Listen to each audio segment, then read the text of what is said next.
Welcome back to biology learning. Today we study about the life processes chapter class 10th. In this we discuss about the nutrition, how nutrition takes by human beings. So first of all human beings जो हैं वो एक complex animal है, we all know that.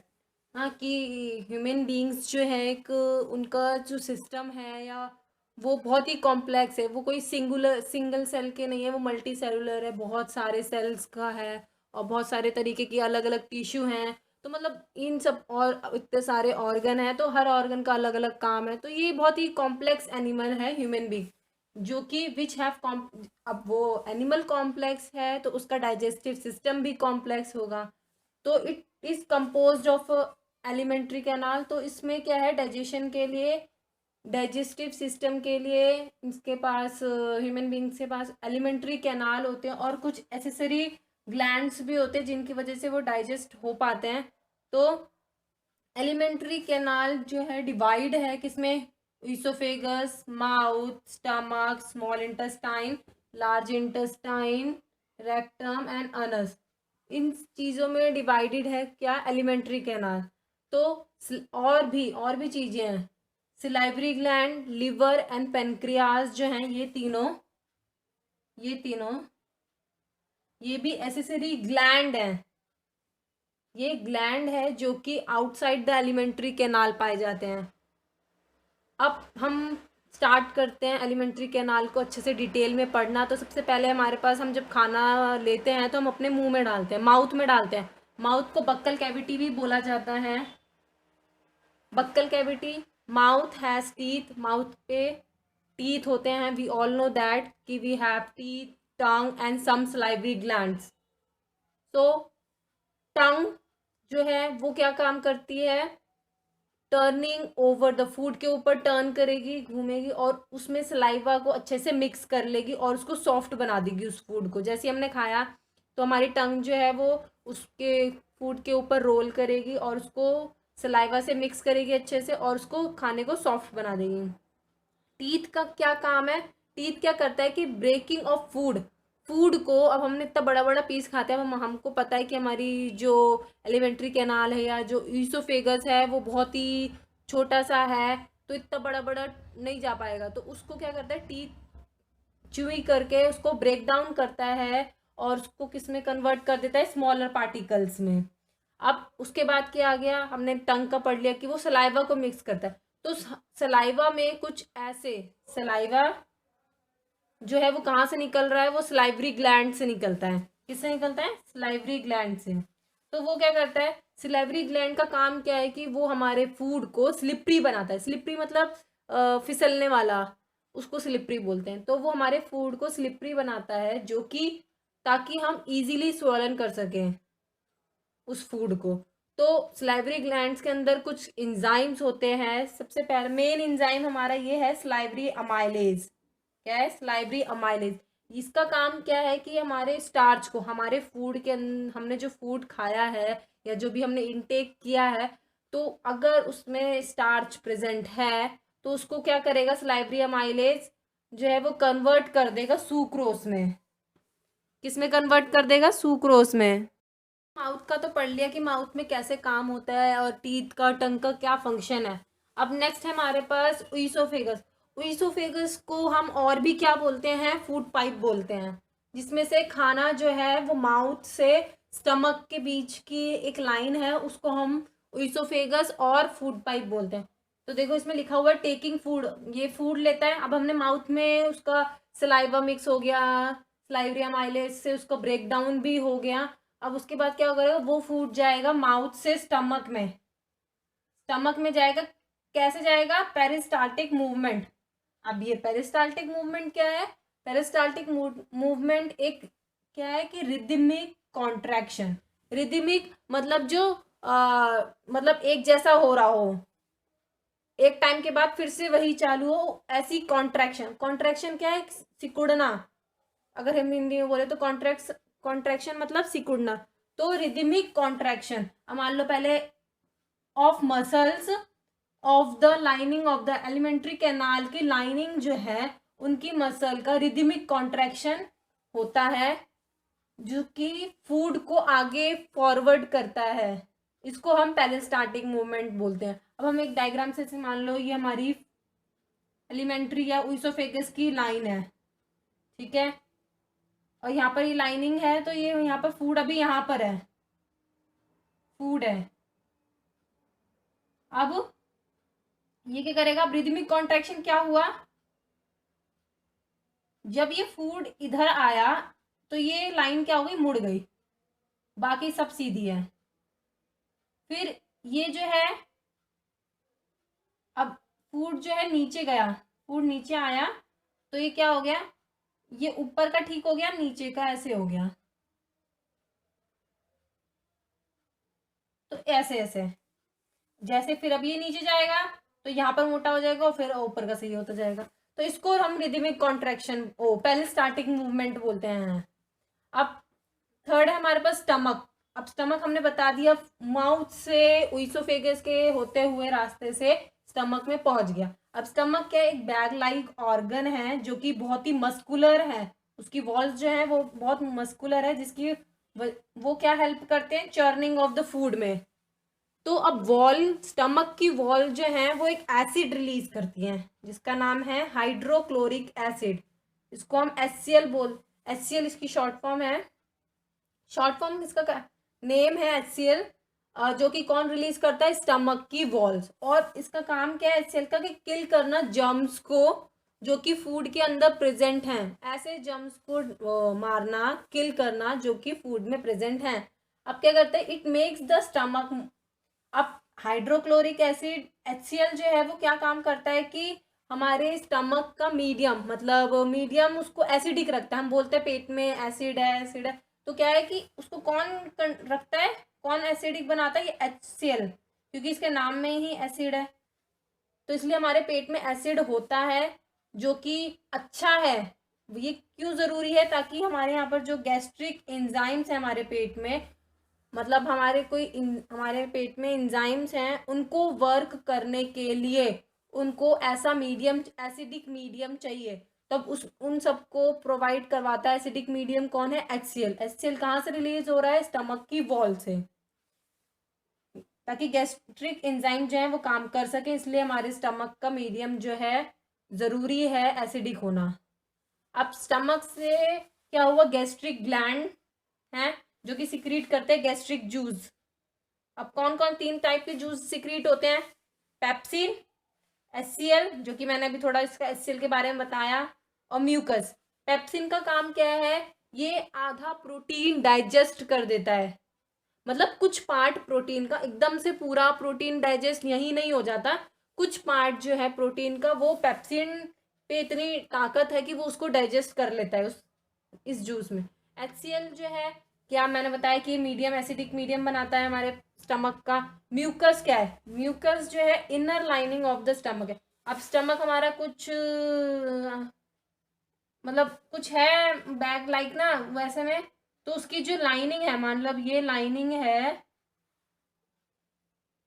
ये lining है, तो ये इसके अंदर वाली लाइन जो है ये म्यूकस से बनी हुई है। ताकि क्यों, क्योंकि अब हमारे पेट में HCl इतना सारा है, ठीक है, HCl है, ये HCl है, तो म्यूकस की लाइनिंग जो है वो हमारे पेट की, हमारे स्टमक की वॉल्स को बर्न नहीं करने देती। इसलिए हमारे पेट में म्यूकस हमारी लिखा हुआ है ना, स्टमक ऑफ द लाइनिंग को बचा के रखता है। कौन बचाता है, म्यूकस। फोर्थ हमारे पास है स्मॉल इंटेस्टाइन। स्मॉल इंटेस्टाइन हमको पता है कि ये लार्जेस्ट लॉन्गेस्ट पार्ट होता है एलिमेंट्री कैनाल का, ठीक है, और ज़्यादातर जितनी भी फूड की एब्जॉर्प्शन है वो, मतलब डाइजेशन जो है वो सारा का सारा स्मॉल इंटेस्टाइन में ही होता है। तो ये क्या है, हाईली कॉइल्ड है, बहुत ही मतलब बड़ा तो है लेकिन ये देखने में हमें छोटा लगता है as compare to large intestine, because ये बहुत कॉइल्ड होता है और ट्यूब लाइक स्ट्रक्चर्स की वजह से कि हमें छोटा लगता है लेकिन होता बहुत लॉन्गेस्ट है। अब जो भी स्टमक से फूड आया, फूड जो है स्टमक से निकला, उसको कौन कौन सी मसल, मान लो ये वो है, स्टमक है, और यहाँ से ही हमारा स्मॉल इंटेस्टाइन चालू हो जा रहा है। तो यहाँ पर एक चीज है, स्फिंक्टर मसल्स होती हैं, वो उसको रेगुलेट करती हैं कि फूड जो है वो थोड़ा थोड़ा स्मॉल इंटेस्टाइन में जाए। अब स्मॉल इंटेस्टाइन के 3 पार्ट्स हैं, 3 parts are there in this small intestine. First is duodenum, third is jejunum and second is jejunum and third one is ileum. अब we will discuss about these 3 into details।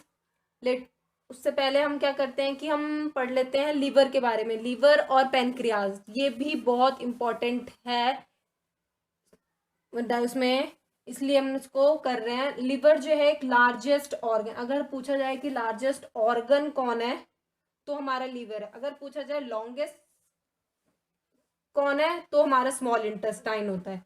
तो largest organ हमारे पास है liver, जो कि bile को manufacture करता है और बाइल बनाता है और उसको स्टोर कर देता है। एक गॉल ब्लैडर नाम का एक ऑर्गन है, उसमें स्टोर कर देता है। क्या स्टोर करता है? बाइल जूस को। अब बाइल जूस बनाया उसने लीवर ने और उसको गॉल ब्लैडर को दे दिया। गॉल ब्लैडर को दे दिया क्यों? उसको संभालने के लिए। जब भी बाइल की जरूरत हो बॉडी को, बाइल जूस की जरूरत, मतलब कुछ काम लीवर को भी होता है लेकिन वो जितना एक्सेसिव, मतलब वो बहुत बनाता है तो थोड़ा अपने पास रख लेता है, या जो भी बॉडी को उस टाइम चाहिए वो दे देता है बॉडी को। लेकिन most of the bile juice जो है वो दे देता है गॉल ब्लैडर को फॉर स्टोर करने के लिए, ताकि जब भी जरूरत पड़े तो वो बाइल जूस उस जो स्टोर करा हुआ है गॉल ब्लैडर में उसको वो यूज कर सके बॉडी। अब है पेनक्रियाज। पेनक्रियाज स्टमक के बिलो सिचुएट करती है, स्टमक के बिलो रहती है। इट सिक्रीट एक पेनक्रियाटिक जूस सिक्रीट करती है, जो कि उसमें बहुत सारे डाइजेस्टिव एंजाइम्स होते हैं। अब बाइल जूस और अब ये मैंने बताया पेनक्रियाज पेनक्रियाटिक जूस रिलीज करती है और लीवर जो है वो बाइल जूस सिक्रीट करता है। तो बाइल और पेनक्रियाटिक जूस जो है वो ड्यूडेनम में जाएगा, किसके जरिए? हेप्टोपेनक्रियाटिक डक्ट के जरिए वो किस में गया? ड्यूडेनम में गया। मान लो ये वाला पार्ट जो यहाँ से चालू हो रहा है इसको ड्यूडेनम बोलते हैं, बीच वाले को जेजेनम बोलते हैं और नीचे वाले पार्ट को इलियम बोलते हैं। तो ड्यूडेनम में गया किसके थ्रू गया? हेप्टोपेनक्रियाटिक डक्ट के जरिए गया। बाइल जो है वो ब्रेक डाउन करेगा, break down fat into smaller particles. Bile जो है जितना भी फूड है उसको, मतलब फूड को नहीं, फैट को किसमें कर देगा? स्मॉल पार्टिकल्स में ब्रेक डाउन कर देगा। breakdown of fat into smaller particle is known as the emulsification of fat। इसको हम क्या बोलते हैं? emulsification of fat। ये आता है कि emulsification of fat कहाँ होती है और होती क्या है। तो कहाँ होती है ये हम देख रहे हैं, किसमें हो रही है? ड्यूडेनम में हो रही है। हाँ, बाइल जूस उसको होती क्या है कि बाइल जो है वो ब्रेक डाउन करता है फैट को, स्मॉलर पार्टिकल्स को। इस प्रोसेस को हम इमल्सिफिकेशन ऑफ फैट बोलते हैं। अब क्या है? इन लाइपेज एंजाइम जो है वो डाइजेस्ट करता है, एक एंजाइम है लाइपेज, वो डाइजेस्ट करता है फैट को, किसमें? फैटी एसिड और ग्लिसरॉल में। ट्रिप्सिन और कीमोट्रिप्सिन नाम का भी एंजाइम है, वो डाइजेस्ट करता है किसको? प्रोटीन को डाइजेस्ट करेगा, किसमें? अमीनो एसिड में। अब देखो अमीनो एसिड डाइजेस्ट हो गया, फैटी एसिड डाइजेस्ट हो रहा है और कार्बोहाइड्रेट जो है वो डाइजेस्ट हो जाएगा ग्लूकोज में। तो बचा क्या? मतलब सारी डाइजेशन हो गई ना स्मॉल इंटेस्टाइन में। तो इसलिए ही बोला जाता है कि स्मॉल इंटेस्टाइन में ज़्यादातर डाइजेशन हो जाती है। अब जो है ज़्यादा मेजर पार्ट डाइजेशन का कहाँ हुआ? ड्यूडेनम के अंदर। अब हम पढ़ेंगे जेजेनम और इलियम के बारे में।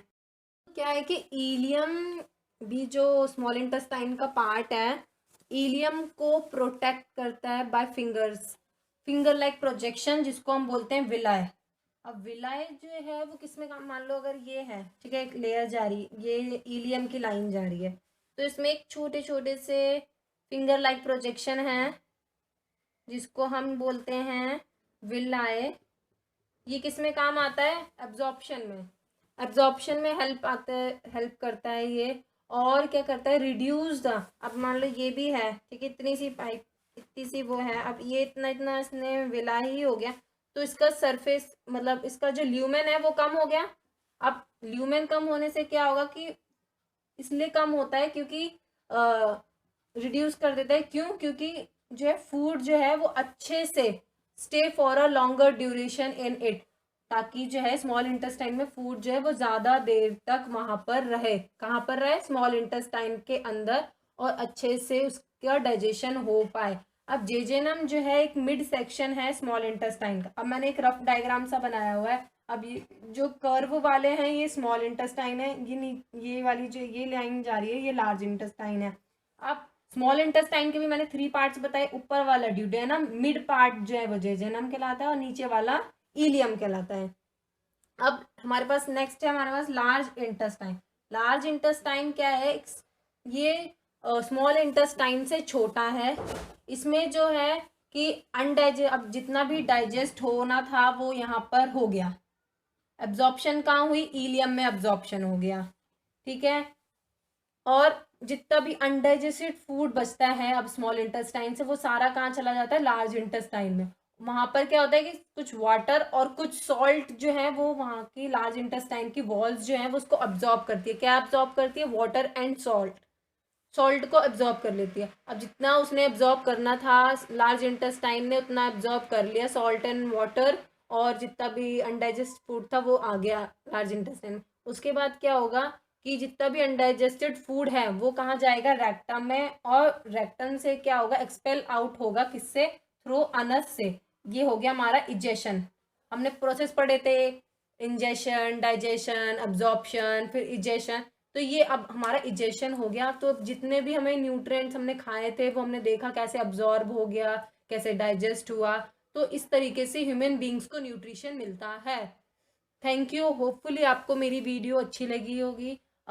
मेरा अगर अच्छी लगी है तो लाइक करें, सब्सक्राइब करें माय चैनल को। और क्या है कि अगर मेरे से बात करना चाहते हैं तो डिस्क्रिप्शन बॉक्स में मैं अपनी इंस्टाग्राम की लिंक है, वहाँ से जाके मुझे फॉलो करें और वहाँ से मेरे को बात करें।